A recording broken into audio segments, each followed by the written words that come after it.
The morning of July 15th started like any other scorching summer day in rural Texas. I was out back at dawn checking on Bessie, our prize Holstein, who had been struggling with the heat wave that had gripped our county for the past 2 weeks. The thermometer hadn't dipped below 95 degrees in days, and even the local meteorologist was running out of creative ways to say hotter than a jalapeño's armpit on the evening news. My name is Jake Whitmore, and I've been running this dairy farm for the better part of 15 years, ever since my dad passed and left me the 100-acre spread that had been in our family for 3 generations. It's honest work, but Lord knows, it's not easy, especially when Mother Nature decides to turn up the heat like she's trying to cook the entire state of Texas in a giant slow cooker. The cow pool, that's what the locals had taken to calling it, wasn't originally my idea. Dr. Sarah Martinez, our veterinarian, had suggested it during one of her routine visits when she noticed how the heat was affecting our herd's milk production.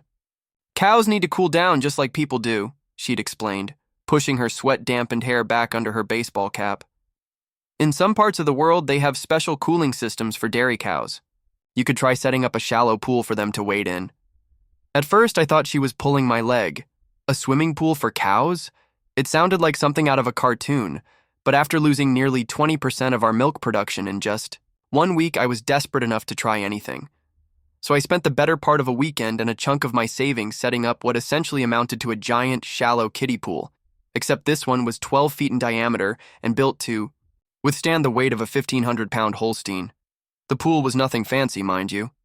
Just a reinforced plastic basin with a filtration system that I jury-rigged from parts I found at the hardware store and a few YouTube tutorials. I'd positioned it under the shade of our old oak tree, the one that had been standing since before my grandfather was born, its massive branches providing a natural canopy that kept the water temperature bearable. And it worked like a charm. Within days of installing it, I watched in amazement as our girls, that's what I called our cows, figured out how to use it. Bessie was the first, naturally. She'd always been the smartest of the bunch, with an almost human-like intelligence that sometimes unnerved visitors. She'd approach the pool cautiously at first, dipping one hoof in to test the temperature, then gradually wading in until the cool water reached her belly. Soon the other cows followed suit, and before long, we had a regular rotation system going where they'd take turns cooling off throughout the day. The results were immediate and impressive. Milk production bounced back to normal levels within a week. The cows seemed happier, more relaxed, and even their appetites improved. Dr. Martinez was thrilled when she saw the numbers, and word started spreading throughout the county about the cow pool that was revolutionizing dairy farming in our little corner of Texas. Local farmers started dropping by to see it for themselves. The county extension agent brought a photographer from the agricultural newsletter. Even the local news station sent a reporter out to do a feel-good piece about innovative farming techniques. For a few weeks, I was something of a minor celebrity in our small community, which was both flattering and a little overwhelming for someone who preferred the quiet solitude of farm life. But with fame, even the modest local variety, comes unwanted attention. And that's where Karen Pemberton enters our story. Karen had moved to our county about 2 years prior, buying a fancy house in the new subdivision that developers had built on what used to be the Johnson family's cornfields. She came from somewhere up north, Chicago, I think, with very strong opinions about how things should be done and an apparent belief that suburban homeowner association rules applied to everyone, everywhere, all the time. I'd had a few run-ins with Karen before the pool incident. She'd complained to the county about the agricultural odors coming from our farm, despite the fact that we were here first and had been operating under the same practices for decades. She'd also taken issue with our roosters crowing at dawn, the sound of our tractors during harvest season, and even the fact that our mailbox was rustic and didn't match the aesthetic of the neighborhood. Most of us locals had learned to simply nod politely when Karen launched into one of her tirades and then go about our business. She was like a summer thunderstorm, loud, dramatic, and ultimately harmless if you just waited her out. On this particular morning, I was refilling the pool and checking the filtration system when I heard the sound of heels clicking on gravel. I looked up to see Karen marching down our driveway, her blonde hair pulled back in a severe ponytail, wearing what appeared to be a brand new outfit that probably cost more than I spent on groceries in a month. Her face was already flushed red, and she was carrying a folder that I knew from experience was filled with printouts of various county ordinances and regulations. "Mr. Whitmore!" she called out, her voice carrying that particular tone that always made me think of fingernails on a chalkboard. "We need to talk." I sighed and set down the garden hose I'd been using to top off the pool. "Morning, Karen. What can I do for you?" She stopped about 10 feet away from me, close enough to make her point, but far enough to avoid any actual farm-related dirt or smells. "I've been researching county health codes, and I'm pretty sure that thing," she gestured dramatically, toward the cow pool, violates at least 6 different regulations regarding standing water and potential mosquito breeding grounds. I couldn't help but chuckle. "Karen, it's got a filtration system. The water's cleaner than most folks' backyard pools." "That's not the point," she snapped, opening her folder and pulling out a sheaf of papers. "According to subsection 4.2.7 of the County Health Ordinance, any standing body of water over 50 square feet requires a permit and regular inspections. Do you have a permit, Mr. Whitmore?" I scratched my head, trying to remember if anyone had ever mentioned permits when I was setting up the pool. "Well, no, but..." "Exactly." Karen's voice rose triumphantly. "And furthermore, according to the Environmental Protection Guidelines, any agricultural modification that could potentially affect groundwater must be reported to the County Environmental Office within 30 days of installation. Did you file that report?" "Karen, it's a kiddie pool for cows. It's not exactly a major environmental hazard." She waved her papers at me like a weapon. "The law is the law, Mr. Whitmore. Just because you've been getting away with running a substandard operation doesn't mean you can continue to flout regulations that are in place to protect the community." I could feel my temper starting to rise, but I kept my voice level. "This substandard operation has been feeding families in this county for 3 generations. And that pool has actually improved our operation's efficiency and animal welfare." "Animal welfare?" Karen's laugh was sharp and bitter.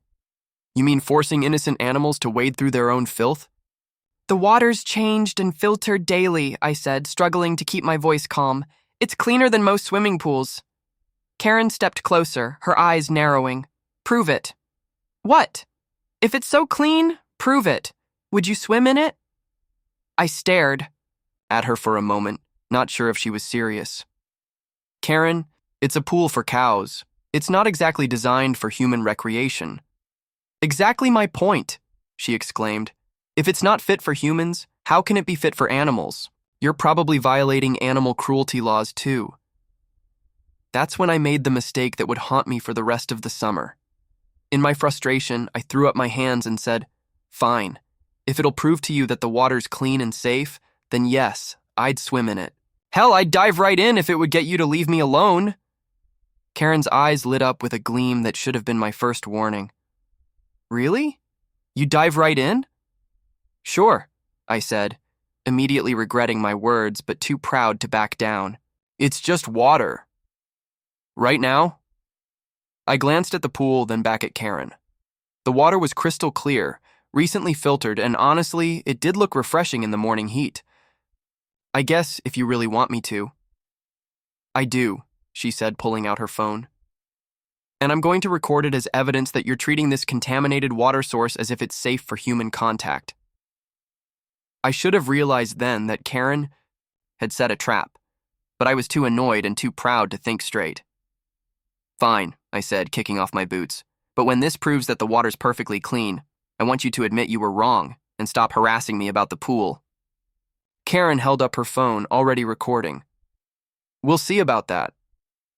I walked over to the edge of the pool, acutely aware of the camera pointed at me.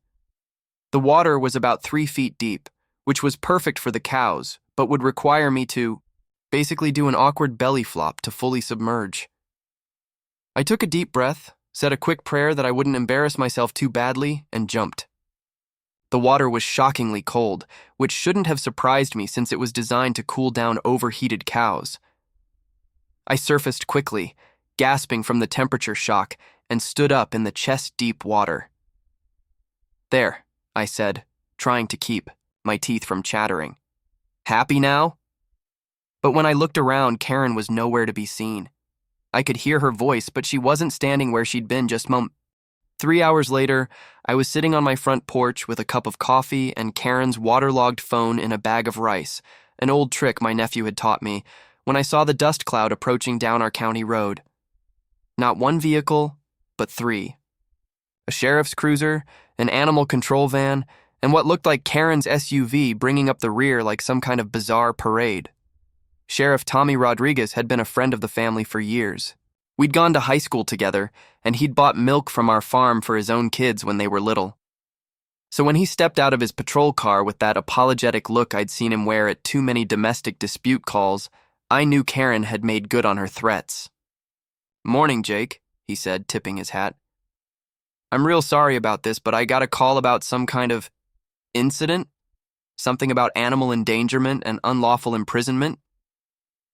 Behind him, Maria Santos from Animal Control was already walking. Toward the back of the property, her clipboard in hand and a skeptical expression on her face.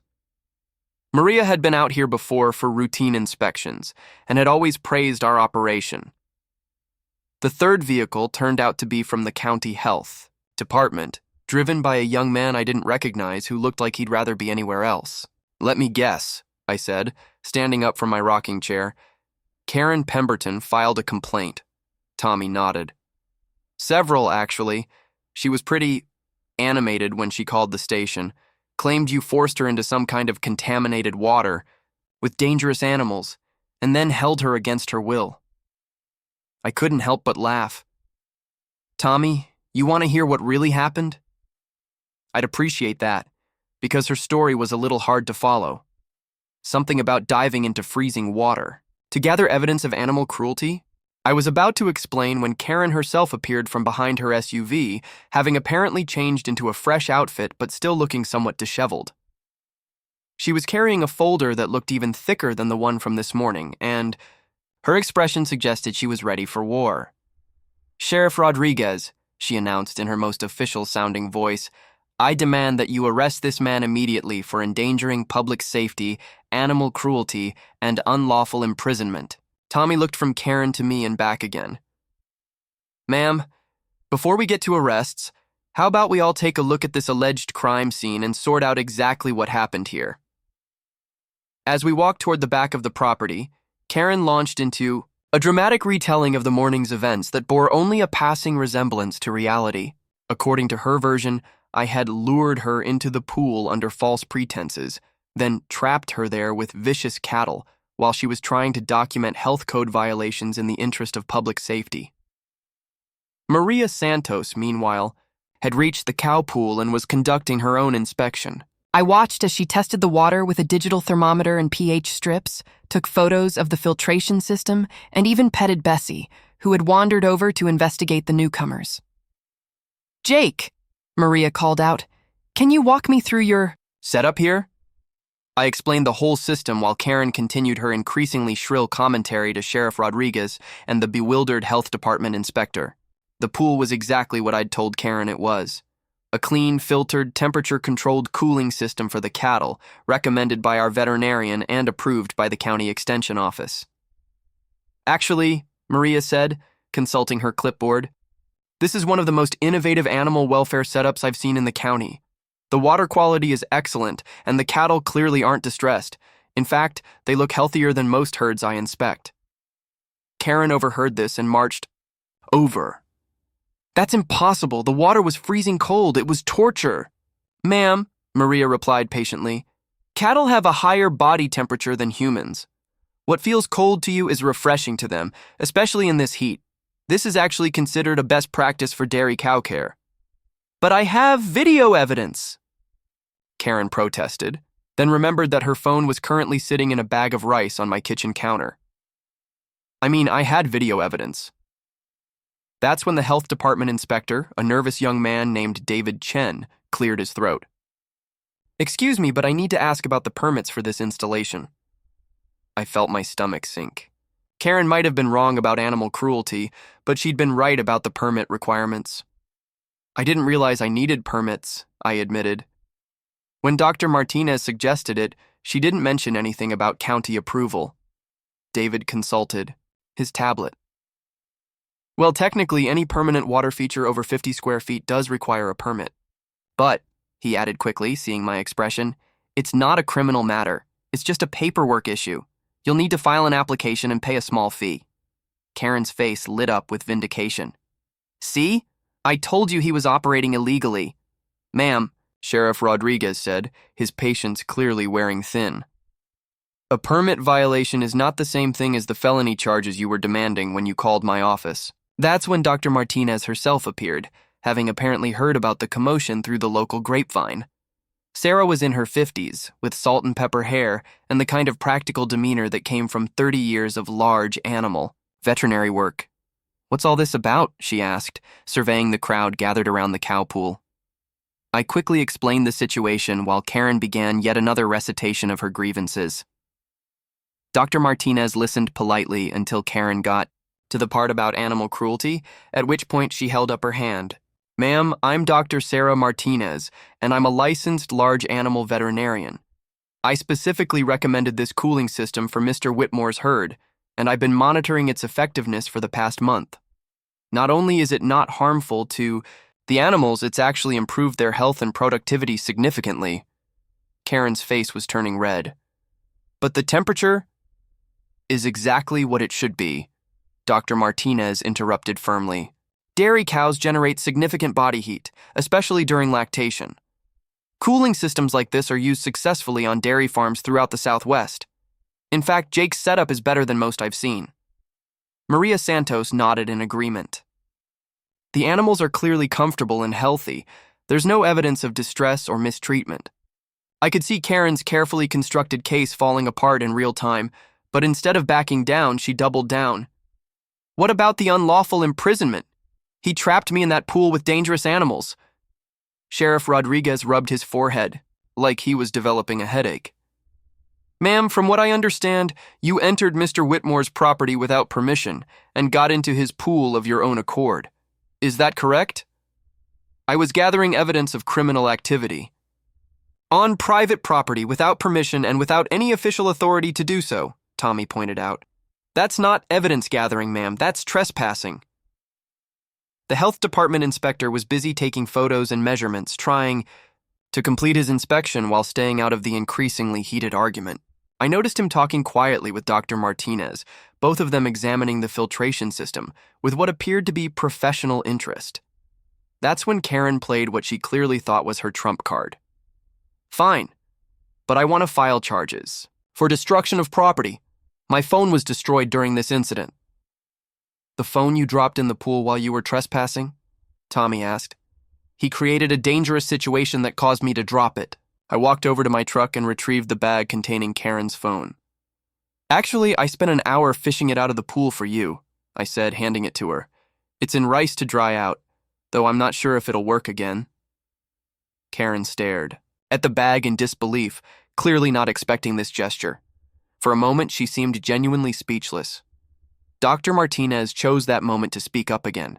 You know, there's something I think everyone should know about this situation. She had that tone in her voice that usually preceded important news, either very good or very bad. What's that, Doc? I asked, though I had a sinking feeling I might not want to know. Well, Jake, you remember how I said this cooling system was recommended for dairy cows? Yeah? What I didn't mention at the time, because it didn't seem relevant, is that it's also therapeutic for humans with certain conditions. The temperature and mineral content of the water. It's actually very similar to some expensive spa treatments. Everyone stared at her. What do you mean? I asked. Dr. Martinez smiled. I mean that Mrs. Pemberton may have accidentally given herself one of the most expensive therapeutic treatments available in the area.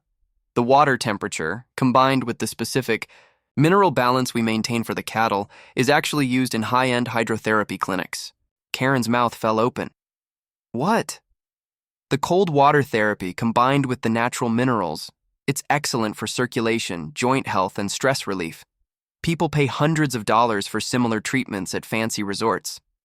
I couldn't help but grin. So you're saying Karen got a free spa treatment out of this? Essentially, yes. Though I wouldn't recommend the method of delivery. Sheriff Rodriguez was clearly trying not to laugh. So let me get this straight.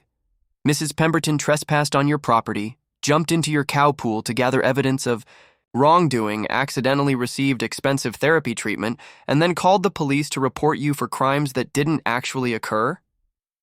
That's about the